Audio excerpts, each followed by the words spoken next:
Salam alaikum Azul, bonsoir. La déclaration du porte-parole du RND au sujet de cette foule d'étudiants algériens qui se sont massés devant les portes de l'Institut français d'Algérie est significative de la panique qui semble s'être emparée du gouvernement algérien et de son chef et néanmoins chef, secrétaire général du même RND. Panique parce que si le régime n'a cure de ce que peuvent penser les Algériens de la situation, il en est tout autrement lorsque des événements de cette nature surviennent publiquement et aussi massivement, qui montrent la réalité de la tragédie algérienne à des partenaires étrangers, qui commencent très sérieusement à remettre en question leur soutien à ces gens qui mènent leur pays droit au mur. Panique parce que ces mêmes partenaires étrangers, tout particulièrement la France, commencent à comprendre qu'un tsunami migratoire, à Dieu ne plaise, pourrait très prochainement déferler sur leur pays. Ces images de ces nombreux étudiants et étudiantes qui se pressaient devant cet institut pour y passer un test de connaissance de la langue française et pouvoir ainsi postuler à des études dans les universités françaises, a profondément choqué les Algériens. Parce que les gens savent que c'est surtout pour fuir leur pays et aller tenter leur chance ailleurs qui a motivé ces milliers, oui, ces milliers de jeunes. Les gens ont été choqués parce que dans l'imaginaire collectif, les harragas, ceux-là, et depuis peu celles-là aussi, qui se risquaient en haute mer pour tenter d'émigrer clandestinement vers des pays européens, ne pouvaient être que des chômeurs, des miséreux, des paumés qui n'ont plus rien à perdre, pour ainsi dire. Constater ainsi qu'un tel nombre d'étudiants et d'étudiantes se bousculaient pour faire une harga universitaire et pouvoir enfin quitter leur pays ne s'était encore jamais cristallisé de cette façon et à ce point dans l'esprit des Algériens. Pourtant, cette aspiration collective à l'exode des élites intellectuelles algériennes ne date pas d'aujourd'hui.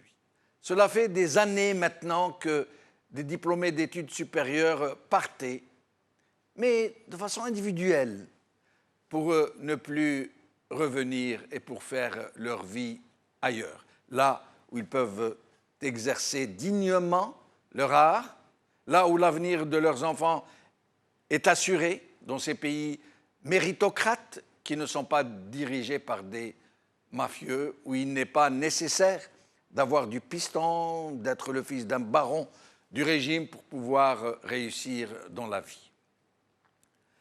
Personne ne dit qu'en l'espace de quelques années, ils ont été plus d'un quart de million, plus de 250 000 à avoir quitté leur pays pour aller s'installer un peu partout au monde jusqu'aux antipodes de leur malheureuse patrie.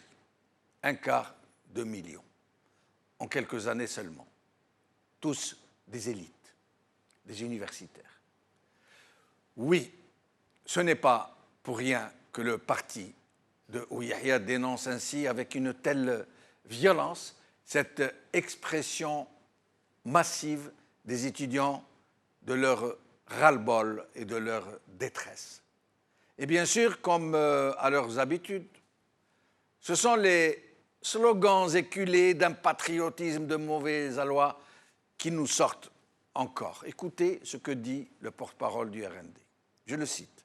« Cette affaire a été planifiée pour mettre la pression sur le pouvoir et porter atteinte à la crédibilité du gouvernement et à la réputation de l'Algérie. » Fin de citation. C'est donc la France, selon lui, qui aurait voulu donner au monde cette image d'un pays en déshérence que même ses élites veulent désespérément quitter. De son côté, le chef du FLN ne déroge pas à son penchant de mettre les pieds dans le plat en traitant de traîtres ces étudiants qui ont ainsi montré à la face du monde toute la détresse de tout un peuple, jusqu'à ses élites. La panique du régime devant ces scènes hystériques ont de quoi inquiéter en effet. Et pas seulement le régime. Elles font peur et interpellent les consciences parce qu'elles montrent de façon de plus en plus grave que des millions d'Algériens ne rêvent plus que de partir, de s'arracher à leur terre. Ils sont tellement désespérés qu'ils ne cherchent même plus à résister, à tenter de changer les choses, à recouvrer leur droit à la dignité et à la démocratie. Non, ils ne veulent plus résister. Échaudés par les années de violence qui les ont si profondément meurtris, et vaincus par cette corruption systémique qui a fait de leur société un cloaque d'incivisme, ils préfèrent abandonner, se désister de leur droit à leur patrie et aller vivre sous des cieux plus cléments, chez ces koffars où ils pourront prétendre à une vie où l'homme a toute sa place. Un ressort s'est cassé, il s'est passé quelque chose de très grave en notre sein, quelque chose d'insidieux, de malsain, qui nous a rongés de l'intérieur, qui a miné nos convictions et jusqu'à notre désir naturel de vivre chez nous, au milieu de nos familles, de nos compatriotes, de nos amis. Aujourd'hui. Algérie Focus.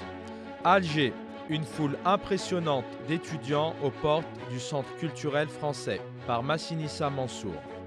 Algérie Part, le dérapage dangereux du patron du FLN. Les jeunes massés devant Campus France, qualifiés de traîtres, par Abdou Sema. TSA, pagaille devant l'Institut français d'Alger. Sédik Chihab parle d'une affaire planifiée, par Hadjer Genanfa. Étudiants algériens, pourquoi rêvent-ils de partir? Pour en parler, j'ai ici avec moi Brahim Younsi, ancien dirigeant du MDA. Bonsoir. Merci, bonsoir. Au téléphone, Farhat Aïtali, expert financier, et Abdelwahab Zaatri, professeur à l'université de Constantine. Brahim Younsi, qu'est-ce que ça vous inspire, cette histoire de, nous dit-on, de milliers, c'est la presse qui le dit, de milliers d'étudiants en rang serré, dont certains s'évanouissaient, qui attendaient depuis, dont certains ont passé la nuit sur place pour avoir... et une telle pagaille, un tel nombre que les organisateurs n'attendaient pas, qu'ils ont dû annuler la rencontre et promettre aux gens de les convoquer par la suite d'une façon un peu plus organisée. Qu'est-ce que vous en pensez? Cela veut dire plusieurs choses. D'abord que les jeunes Algériens veulent d'une manière ou d'une autre, par n'importe quel moyen, quitter le pays, quitter l'Algérie. D'abord, quand on voit ces images que nous voyons, ce sont tous des jeunes qui ont moins de 30 ans, qui ont 25 ans. Oui, pour la plupart, ils doivent avoir dans les 25 ans. 25 ans. Cela veut dire que ce sont des jeunes qui n'ont connu que Bouteflika au pouvoir. Ils avaient 4-5 ans. C'est vrai que quelqu'un qui a 25 ans, un jeune homme qui a 25 ans, il avait donc 5 ans au moment où Bouteflika était devenu président pour la première fois. Absolument. Donc ils n'ont rien connu d'autre que la période Bouteflika. À l'âge de 5 ans, Bouteflika était déjà président. Tout à fait. Alors, Bouteflika au pouvoir, voilà ce que ça donne, avec 1000 à 1200 milliards de dollars. Cela veut dire aussi que les universités algériennes ne répondent pas aux attentes de cette jeunesse qui, à 70%, peut-être davantage, d'entre elles, se retrouvera au chômage. Donc partir à l'étranger, c'est en quelque sorte sauver sa vie, c'est vivre autre chose, autrement, mieux vivre. C'est-à-dire qu'ils vivent mal en Algérie. Certains risquent leur vie, vous en avez parlé, des haragas. Aujourd'hui, ce sont des étudiants qui vont frapper à la porte de l'Institut français à Alger pour avoir un avenir meilleur dans des universités françaises, parce que les universités algériennes sont très mauvaises, sont très mal classées, nous le savons. Mais en plus, Brahim Younsi, c'est un secret de polichinelle. Tout le monde sait que la plupart des étudiants qui partent à l'étranger pour faire ou finir leurs études ne reviennent plus. Ils s'installent. Ils s'installent à l'étranger. Si le système changeait, Oui. si le système changeait, beaucoup d'entre eux et beaucoup d'entre nous Oui. rentreraient chez eux. Ils ne demandent que ça. Ils n'espèrent que ça. Mais à la condition que le système change, que nous tous puissions construire autrement notre pays. Or, ce n'est pas le cas aujourd'hui. C'est le contraire qui se passe. Et ces images me rappellent aussi les queues, les chaînes, comme l'on dit chez nous, oui, devant les préfectures pour les cartes de séjour. Et devant les consulats pour les demandes de visa. Tout à fait. Tout à fait. Oui. Voilà ce que l'Algérie a produit. C'est le système qui a produit cela. Mais Brahim Younsi, je permets de vous interrompre. Moi, je me rappelle, je suis assez vieux pour me rappeler que dans les années 60, 70, à l'époque, le pays, c'était pas la joie. Hein, c'était un régime policier, où on était fliqués, c'était la pénurie, c'était le désastre. On rêvait de tout, d'une télévision, d'un jean, alors que les barons du régime roulaient carrosse, derrière leurs vitres noires. Et eux, quand ils sortaient, ils n'avaient pas 320 francs comme nous. Eux, ils avaient une enveloppe du Finex, si vous vous rappelez. Alors, pourtant, quand on sortait, on venait en France, et à l'époque, pourtant, il n'y avait pas de visa. C'était facile de trouver du travail, c'était facile de faire des études, c'était facile de trouver un logement, et pourtant, on ne restait pas. Tout à fait. On passait à peine quelques jours que le pays nous manquait, on revenait dardard au pays. Comment expliquez-vous ce changement radical de notre perception de la vie? Pourquoi les gens maintenant veulent tous fuir leur pays? Parce que notre génération avait l'espoir de changer les choses. Elle se battait. Elle se battait. Elle avait cet espoir. L'espoir que l'Algérie change par leur travail, par leur militantisme, parce que beaucoup d'entre nous ont milité, y compris dans l'opposition, et beaucoup aussi dans l'opposition, c'était mon cas. Le jour où j'ai estimé qu'il n'y avait plus d'espoir pour changer ce système de l'intérieur, de là où nous nous trouvions, que nous soyons journalistes, universitaires, médecins, etc., nous pensions pouvoir changer les choses. Or, le changement, on ne l'entrevoyait pas. Moi, j'ai quitté l'Algérie en 1976. Je suis rentré dans l'opposition. Je l'étais déjà en Algérie, mais je suis rentré dans l'opposition. Ou en exil, ici, en France. Parce que c'est le pays que nous connaissions, c'est le pays qui nous offrait l'asile, il faut le dire. Oui. Et je n'étais pas le premier, il y en avait beaucoup d'autres de nos aînés qui sont venus en France pour exprimer leur opposition à ce système. Oui. Mais ce qui est quelque part fait mal, c'est les propos de M. Ould Abbas. Quand il traite des jeunes qui ont 20 ans, 25 ans, qui sont soucieux de leur avenir, parce qu'ils savent que c'est le chômage qui les attend chez eux. C'est la mauvaise formation qui les attend chez eux. Qu'on le veuille ou non, c'est la réalité. Les traitent de traîtres. Oui. Or, moi, je n'ai pas entendu M. Ould Abbas ou qui que ce soit d'autre du système traiter les dirigeants algériens, les hauts dirigeants algériens de traîtres lorsqu'ils ont permis à la France de poursuivre ces expérimentations chimiques à Bédou-Namous dans le sud. Et je n'ai pas entendu non plus. M. Ould Abbas parlait de traîtrise lorsque les dignitaires, Abdelaziz Bouteflika lui-même, viennent en France massivement se faire soigner.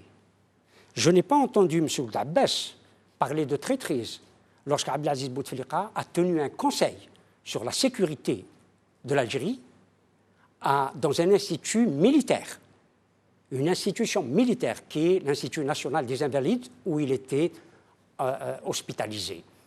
Il avait reçu l'ancien Premier ministre et l'actuel vice-ministre de la Défense, chef d'état-major, pour parler de la sécurité sous le portrait de François Hollande. Je n'ai pas entendu M. Ould Abbas traiter son prédécesseur, Ammar Saadani, de traître, parce qu'il a dit que la France nous a donné l'indépendance. Et je peux décliner beaucoup de choses comme cela. Et je reviens à vous dans un moment. Farhat Taïtali, merci d'avoir accepté notre invitation. Bonsoir, c'est Jamal. Bonsoir, c'est Farhat. Alors, vous avez donc vu ce qui s'est passé dans cette histoire de test pour vérifier les aptitudes en langue française des étudiants qui souhaitent poursuivre leurs études à l'étranger. Vous-même, universitaire de haut vol, vous êtes de ceux qui ne sont pas partis à l'étranger, qui restaient au pays, de la même manière que notre autre invité qui est avec vous, Abdelwahab Zaatri, qui est avec nous depuis Constantine. Alors, Farhat Aïtali, qu'est-ce que vous pensez de tout ça et des déclarations des uns et des autres? On va commencer par l'événement lui-même. Je n'ai rien contre les jeunes qui étaient dans cette chaîne. Ils n'avaient manifestement pas le choix. Parce que de toute façon, on leur a exigé ce fameux test pour avoir un visa d'étudiant vers l'Hexagone. J'en veux au gouvernement français, enfin aux autorités diplomatiques françaises d'avoir, je pense, délibérément organisé cette cohue et cette queue monumentale dans un local qui manifestement ne s'y prête pas. Je ne sais pas si c'est délibéré en plus à la veille du 1er novembre ou bien c'est une gaffe de diplomates mal inspirés, mais j'en veux beaucoup plus aux autorités algériennes qui ont autorisé justement, non pas le test en lui-même, parce qu'il se passe depuis des années, ça fait plus de 10 ans qu'ils le font, ce fameux test, dans tous les pays qui ne sont pas membres de la fameuse association de la francophonie. Mais il y a une chose, c'est que par exemple à Constantine, ils l'ont fait à l'intérieur de l'université Mentouri. À Alger, les autorités auraient pu avoir l'intelligence, ce qu'il en reste du moins, de s'arranger avec le centre culturel français pour que ça se passe dans une enceinte universitaire ou scolaire algérienne, et puis aussi qu'on dispatche plus ou moins les rendez-vous de manière à ne pas avoir ce phénomène humiliant pour les Algériens. Et la faute incombe à 90%, si ce n'est pas à 99%, aux autorités algériennes, parce que moi je n'attends rien pratiquement des autorités françaises, non, strictement aucun devoir envers nous. Par contre, les gens qui sont censés gouverner ce pays sans avoir jamais été choisis par qui que ce soit d'intéressant, eh ben, eux, ils ont un devoir envers nous. Apparemment, ils ont failli intégralement. Maintenant, pour ce qui est des déclarations des uns et des autres, c'est Jamal, franchement, je n'ai même plus le cœur à commenter les déclarations de certains personnages. Par exemple, en ce qui concerne Ould Abbas, franchement, je ne vois pas ce que je pourrais dire déjà du personnage lui-même.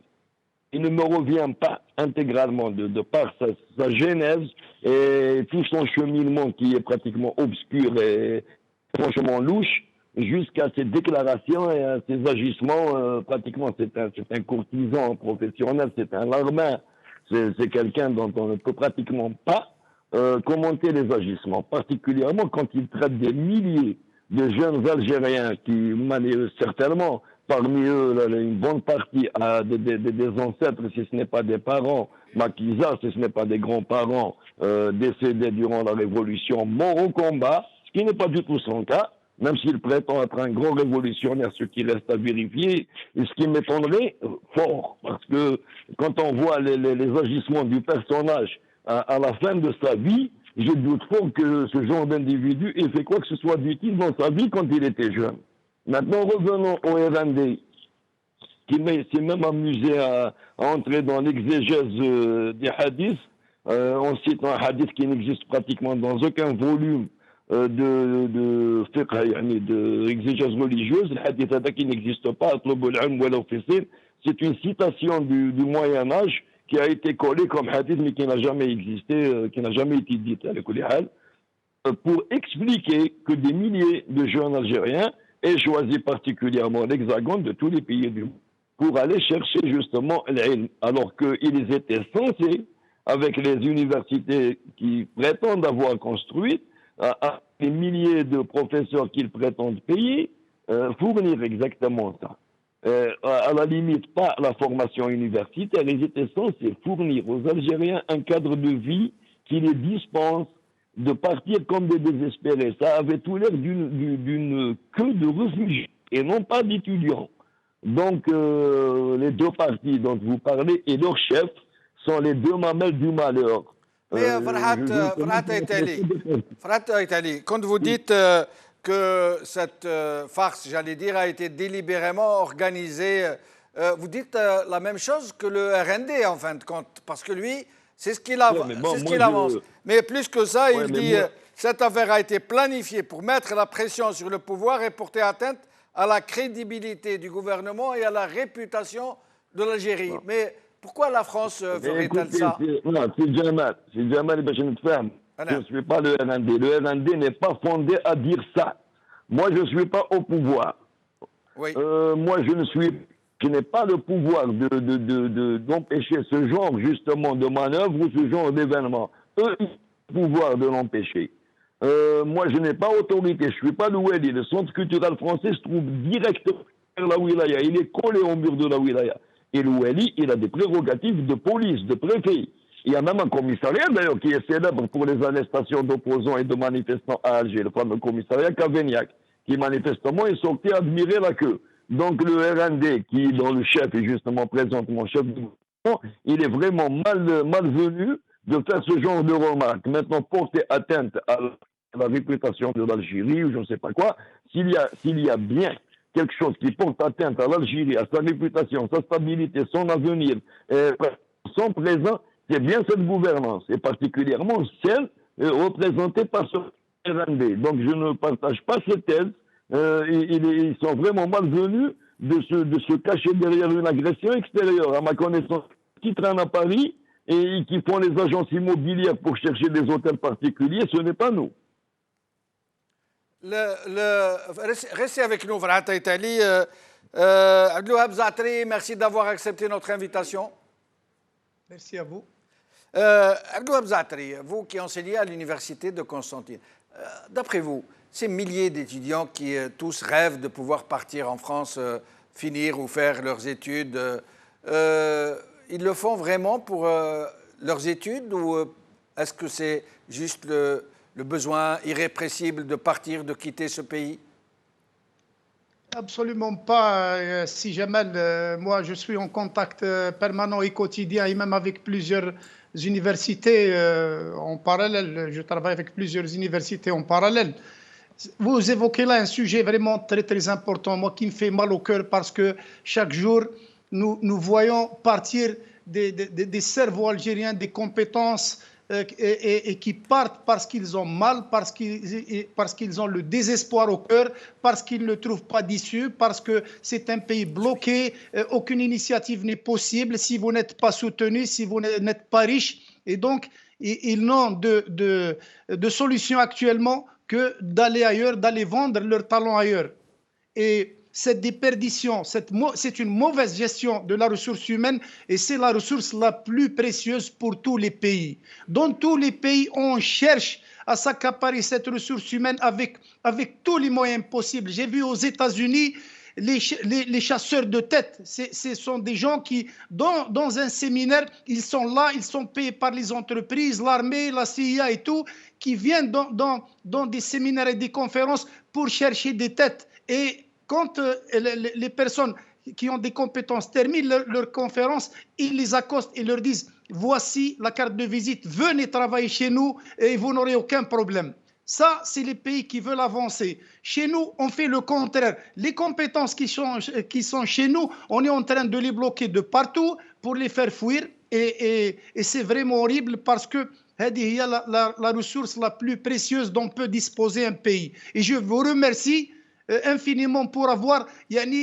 évoqué ce sujet qui est peut-être le plus important de tous les sujets dont souffre l'Algérie. Si l'Algérie aujourd'hui est en crise, c'est parce que sa ressource vitale a été mise à l'écart, elle a été négligée, elle a été mise à côté au profit de profiteurs, de groupes d'intérêt, de lobbies qui transfèrent, qui s'accaparent les ressources, qui ne veulent même pas gérer correctement ce pays pour faire bénéficier tout le monde, qui, eux et leurs enfants, se portent très bien alors que l'Algérie, avec toutes les richesses et toutes les ressources qu'elle a, elle est en train de s'effondrer. Cette hémorragie, elle est surtout accentuée par le manque d'égalité des chances. Quand les jeunes terminent leurs études ou veulent poursuivre leurs études ou aller dans le marché du travail, eh bien aujourd'hui, si vous n'êtes pas soutenu, si vous n'êtes pas puissant, aucune chance pour vous. Allez vendre votre compétence ailleurs. Maintenant, si Ould Abbas et les autres, comme lui, qui forment le magma de ce système, ils n'ont que faire de cette jeunesse et de cette ressource humaine, parce que ce qui les intéresse et ce qui les a toujours intéressés exclusivement, ce sont leurs gosses. Ils ont renfloué le caisse de leurs enfants avec des entreprises virtuelles, ils les ont soutenus, ils ont traficoté avec eux, ils ont déplacé, transféré l'argent dans les autres pays, Panama Papers, des immeubles en France, en Espagne, et maintenant ils viennent, ils n'ont rien laissé pour ces jeunes, même pas l'espoir, et puis ils viennent les traiter, comme vous l'avez remarqué, vous et vos invités, de traîtres. Dire à un jeune qui est victime lui-même de cette horrible situation de blocage, le blocage fait par Ouled Belabbas, Ouled Ould Qaddour, Ouled Sellal, Ouled je ne sais qui, Ouyahia, Ouled Flan ou Flan, leur dire que vous êtes des traîtres, c'est vraiment danser plus vite que la musique. Franchement, ça ne devrait pas passer comme ça. Abdelouahab Zatri, est-ce que le nombre de ces étudiants qui sont partis en France finir leurs études ou qui souhaitent partir, est-ce que ce nombre est important? Est-ce que vous avez des chiffres, vous, oui, en tant qu'universitaire? Oui, actuellement, les derniers chiffres qui nous parviennent pour ces derniers mois, c'est comme vous l'aviez relaté tout à l'heure, c'est un peu plus qu'un quart de million de cerveaux algériens qui ont quitté le pays et qui, en majorité, se trouvent en France, puis vient le Canada, puis les États-Unis, bien sûr l'Angleterre, et l'Akhiré. Donc, il y a 270 000 migrants algériens qui occupent des postes de formation universitaire et supérieure. Donc, 75% se trouvent en France, 11% au Canada, 4% au Royaume-Uni, le reste entre les États-Unis et les autres pays, la Scandinavie et tout. Et vous pensez qu'il pourrait revenir un jour, tous ces diplômés d'études supérieures qui sont en train de faire le bonheur de pays développés, qui les ont cueillis de l'arbre sans rien dépenser pour eux, finalement, hein, qui les ont trouvés formés. Et généralement, ce sont les meilleurs qui sont partis.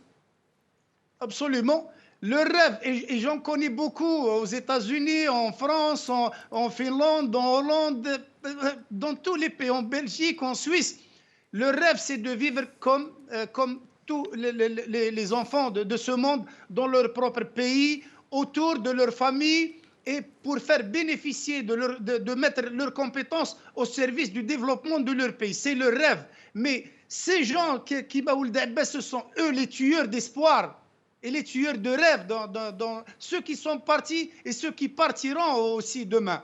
Donc, le rêve, c'est de venir travailler. Ils sont talentueux en médecine, en engineering, en avionique, en robotique, vraiment dans tous les domaines que l'on peut imaginer. Si on pouvait les regrouper un jour, et j'ai eu à discuter de ces thèmes avec des hommes très importants, y compris des militaires, des civils de haut rang. C'est vraiment, si on pouvait les réunir, et même s'ils restent en Europe, mais qu'ils soient intégrés dans des projets nationaux, je vous assure que le développement serait, supersonique. Mais qui accepterait de faire valoir toute cette ressource humaine? Ce n'est certainement pas les incompétents qui sont dans les postes de responsabilité et qui les ont chassés et pourchassés, et ensuite ils viennent parfois faire du cinéma et pleurnicher et dire oh, vous savez, nous avons beaucoup de cerveaux, nous avons invité tel qui est au Massachusetts, nous avons tel qui est à Paris, tel qui est à Londres.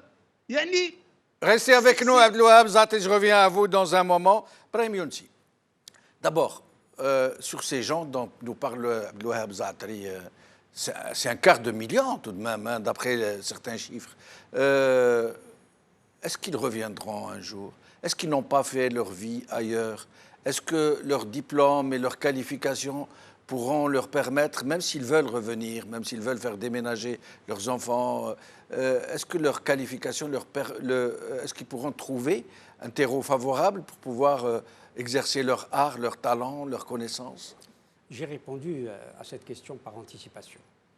Je vous ai dit que si le système changeait, que s'il laissait toute cette ressource humaine travailler chez elle, les Algériens reviendraient parce qu'ils aiment leur pays. Vous imaginez un peu tout ce potentiel de revenir au pays, accepter de se sacrifier, de loger dans de moins bonnes conditions, de mettre leurs enfants dans des écoles qui ne sont pas performantes, mais de vouloir vraiment... Pas forcément, parce qu'ils travailleraient aussi pour eux-mêmes, pour leurs enfants, pour l'Algérie qu'ils aiment, quelles que soient les nationalités qu'ils ont adoptées. Et qui est leur vrai et leur seul pays, au fond. Absolument. Hein. Moi, je ne vous cache pas, et vous aussi, Brahim Younsi, moi je suis là depuis 14 ans.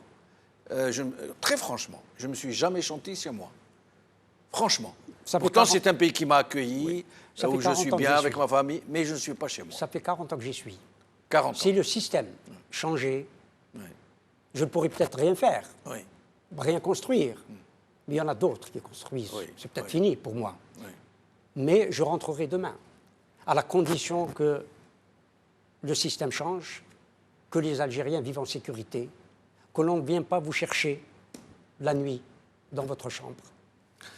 Brahim Younsi. Si vous me permettez. Oui, je vous en prie. En 2001, on a vu les mêmes images à Bab el-Oued après les inondations, quand Chirac était venu en décembre. Je m'en rappelle. En décembre 2001. Des milliers d'Algériens. Est-ce qu'il y a eu planification? Non. Est-ce qu'il y a eu planification? Et qu'est-ce qu'on demandait? Visa. Le visa. Chirac, visa, Chirac, visa. Vous vous en souvenez, et les Algériens aussi. Alors, il faut arrêter, je pense, de voir la main étrangère partout.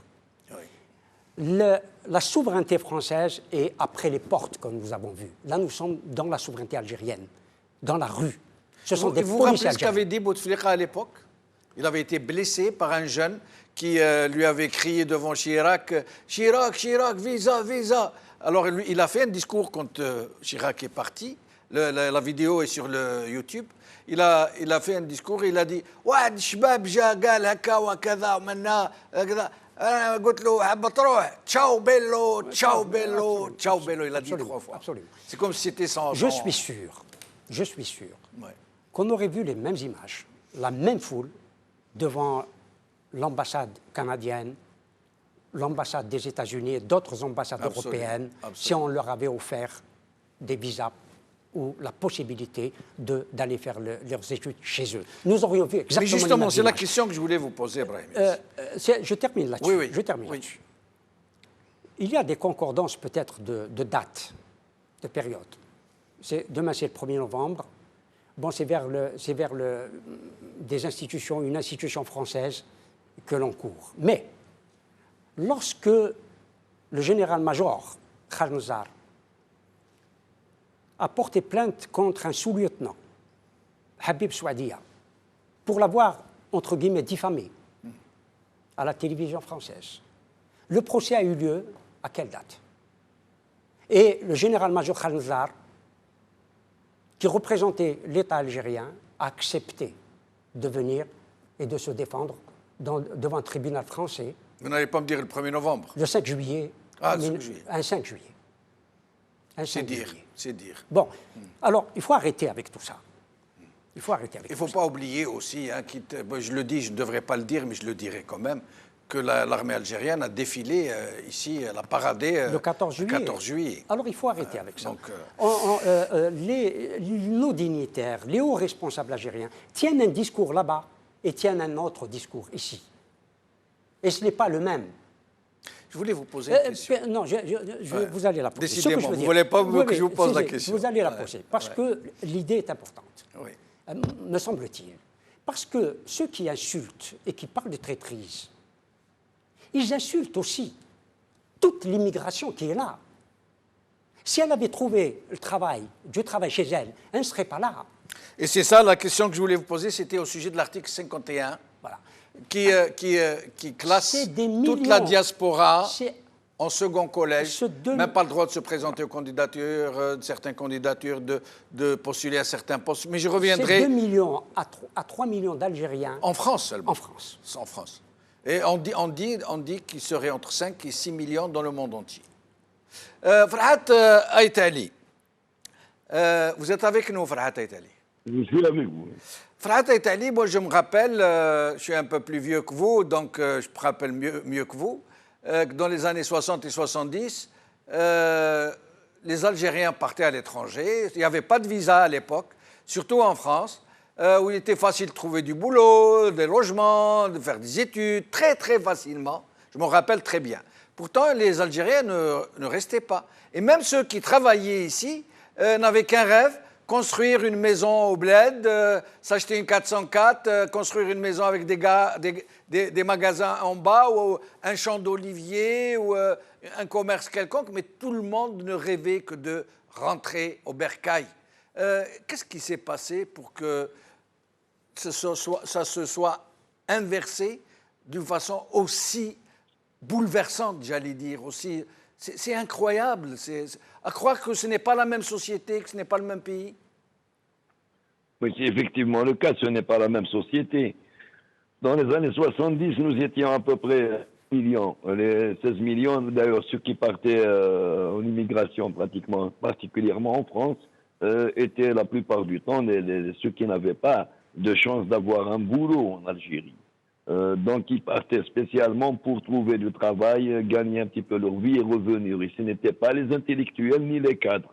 Les cadres étaient plutôt rares d'ailleurs, mais ils étaient choyés par le système, dans la mesure du possible, bien sûr, mais un cadre durant les années 70, un universitaire ou même un technicien bien formé, il ne se sentait pas du tout obligation de partir à l'étranger. Bon, il partait voyager.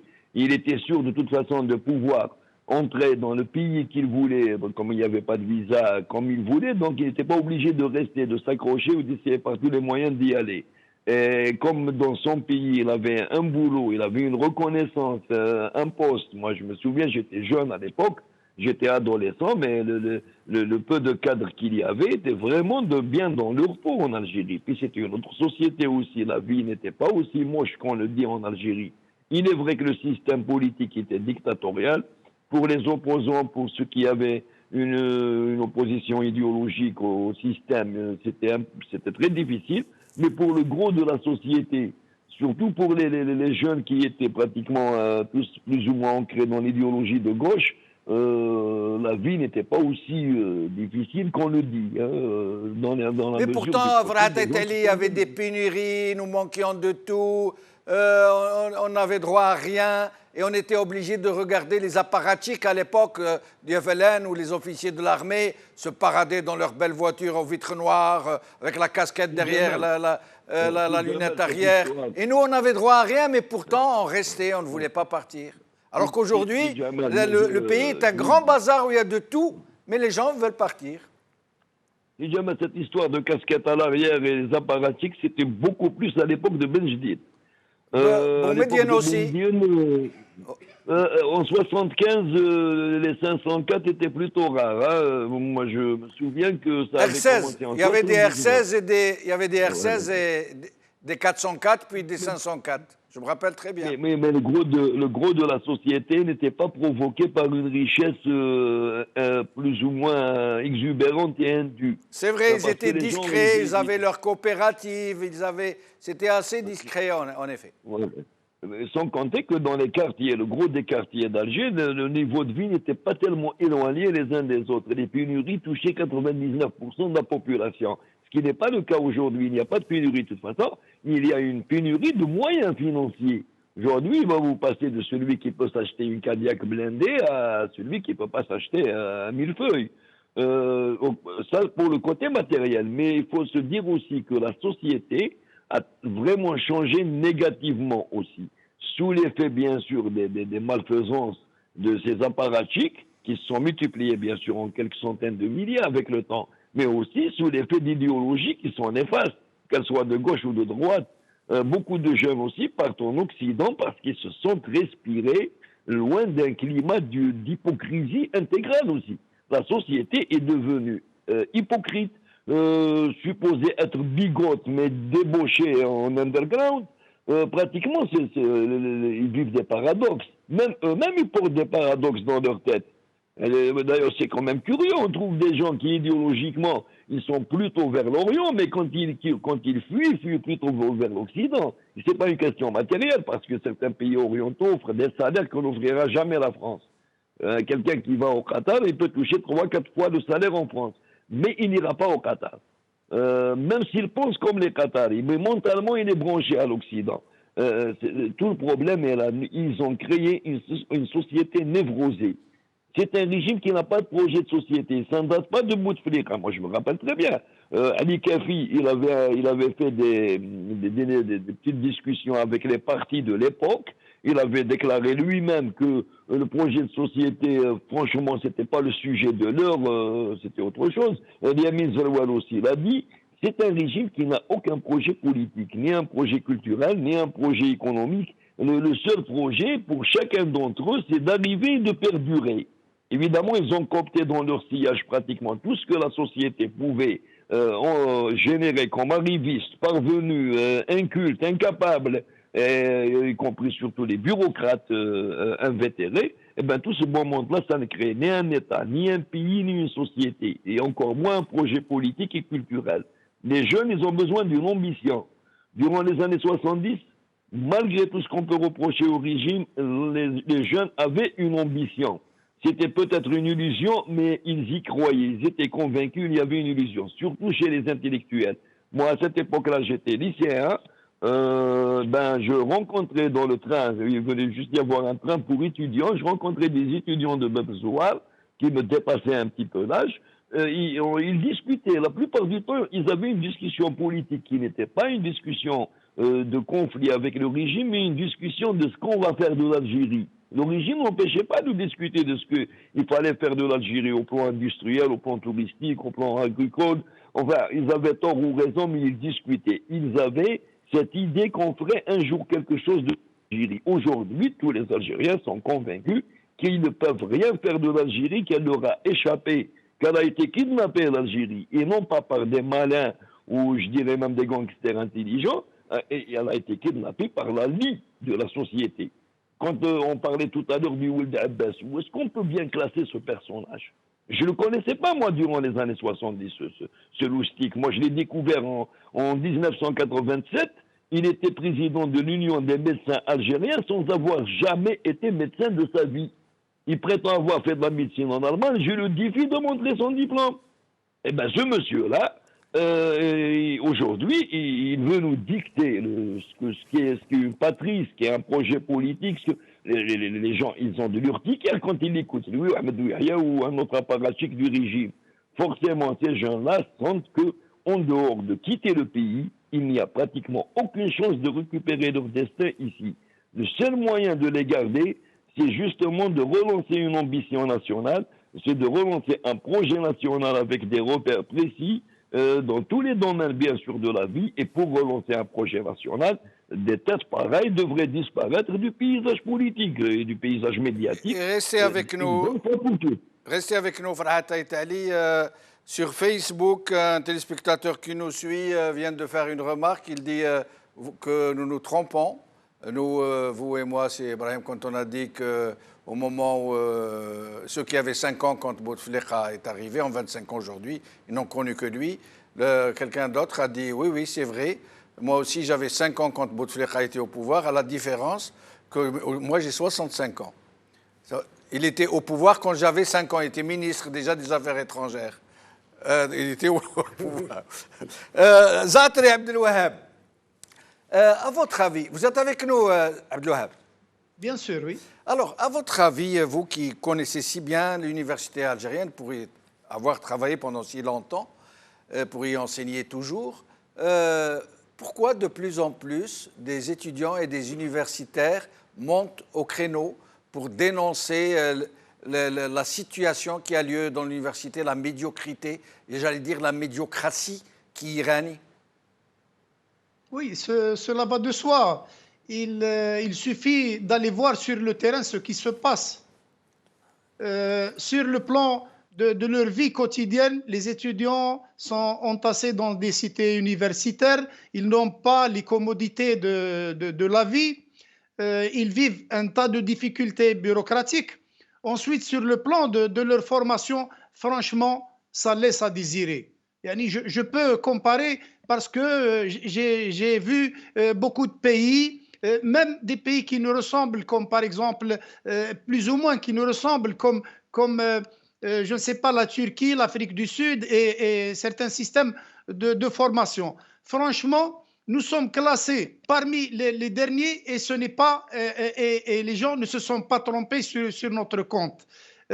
Nous avons le vrai problème, c'est que nous avons préféré le numérique au qualitatif, le quantitatif au qualitatif. Aujourd'hui, on vient vous dire que nous avons beaucoup d'universités, que nous avons 1,6 million d'étudiants, mais finalement, ces 1,6 million d'étudiants, est-ce qu'ils sont vraiment bien pris en charge? Est-ce qu'ils sont bien considérés? Est-ce que leur formation est de bonne qualité pour leur permettre de s'insérer dans la vie professionnelle et faire profiter leur pays et le développer? Non et non.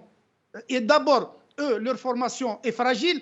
Ensuite, le secteur industriel ou la socio-économique, il est vraiment arriéré à tel point que les gens de bonne formation n'y trouveraient pas leur compte et ne seraient même pas acceptés. Sauf historiquement, les choses se sont passées comme ça. Dans les années 70, l'économie algérienne a commencé par monter des entreprises, de grosses entreprises d'État.